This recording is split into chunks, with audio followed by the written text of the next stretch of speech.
মাত্র এক ভিডিওতে অর্থনীতির দ্বিতীয় পত্রের প্রতিটি টপিক কিভাবে চিত্রের মাধ্যমে অ্যান্সার করবা তাই জেনে যাবা আজকের এই ভিডিওতে। তাই চলো শুরু করা যাক। অর্থনীতির দ্বিতীয় পত্রের আমাদের পুরো বইটাই থিওরির উপর ডিপেন্ডেন্ট, এন্ড দ্যাটস ওয়াই তোমরা সবচেয়ে বেশি প্রবলেম ফেস করো থিওরিটিক্যাল কোশ্চেনের অ্যান্সার করতে গিয়ে।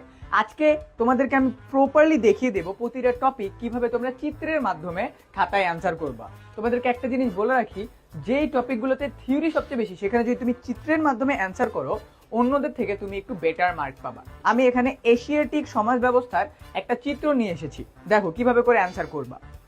এশিয়াটিক সমাজ ব্যবস্থায় আমাদের টোটাল এই যে তোমার 1 2 3 4 5 6 7টা টপিক আছে। দেখো আমি প্রতিটা টপিকের মেইন জিস্ট কিন্তু এখানে নিয়ে আসছি, কিন্তু অনেক বেশি তথ্য কিন্তু আমি প্রদান করি নাই।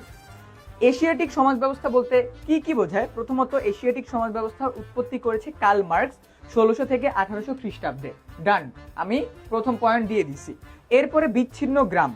এশিয়াটিক সমাজ ব্যবস্থায় সর্বপ্রথম এত ধরনের গ্রাম চলে আসছে, দেখো এখানে লিখে দিছি অসংখ্য গ্রাম একসাথে উৎপত্তি হয়েছে। তার মানে কি আমাদের তোমার শহরাঞ্চলগুলো ভাগ হয়ে হয়ে হয়ে হয়ে গ্রামে রূপান্তর হয়েছে, মানে মানুষ গুচ্ছবদ্ধভাবে বসবাস করা শুরু করছে। এরপর আছে চাষিরা, তার মানে তাদের নিজের ইচ্ছা মতো তারা চাষবাস করা শুরু করছে এশিয়াটিক সমাজ ব্যবস্থা, তার মানে এশিয়া মহাদেশের এই সমাজ ব্যবস্থাতে। এরপরে আমাদের আছে কি দেখো স্বনির্ভরতা। এই যে চাষিরা ইচ্ছা মতো জমি চাষ করা শুরু করছে, এর মাধ্যমে মানুষ স্বনির্ভর হয়েছে, ইচ্ছা মতো নিজের মতো করে সে উৎপাদন করতে পারছে। এরপরে আছে হলো বিনিময়। আমরা জানি নিজের প্রয়োজন মেটানোর জন্য যে বিনিময় বা দ্রব্য আদান প্রদান করাকে বিনিময় বলা হয়।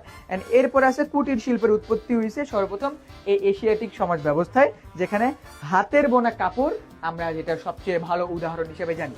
সো মেইন বিষয়টাই হলো অর্থনীতির দ্বিতীয় পত্রের প্রতিটা টপিক তুমি এইভাবে করে নিজের খাতায় নোট করে ফেলবা চিত্রের উপর ভিত্তি করে।